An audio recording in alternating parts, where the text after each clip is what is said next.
বছরে দুবার সকালে উঠি, আজকে হলো সেকেন্ড টাইম। আর এই যে ওকো আছে, আমরা চলে এসেছি হাওড়া স্টেশন। এখান থেকে আমরা জনশতাব্দী ধরে যাবো ঘাটশিলা। আর দেখি কীরকম ঠান্ডা পড়বে, ট্রেনটা আশা করছি তাড়াতাড়ি চলে আসবে।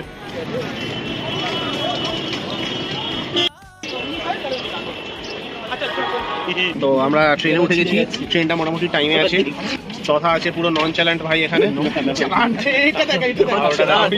শিওর বসে আছে। আমরা যে যাচ্ছি হোটেলে, হোটেল ওয়ালাই জানে না, হোটেল ওয়ালা জানে যে 4টে ছেলে এসে মদ খাবে, কোথায় ঘুরে হচ্ছে তো ছুটি।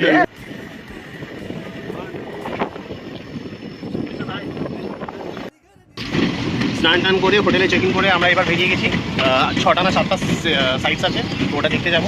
দেখতে মোটামুটি সন্ধ্যে হয়ে যাবে। সন্ধ্যেবেলায় এসে তারপরে আমরা একটু এদিক ওদিক মার্কেট ফার্কেট দেখবো, যদি কিছু কেনার মতন হয়। আর যেই দাদা আছে আমাদের সাথে, তার নাম্বার আমি নিচে ডিসক্রিপশনে দিয়ে দেবো, তোমরা কন্ট্যাক্ট করে নিতে পারো যদি এখানে আসো। আমার সাথে এখানে আছে অল্পদিন, শুয়োরের মতন মুখ আছে।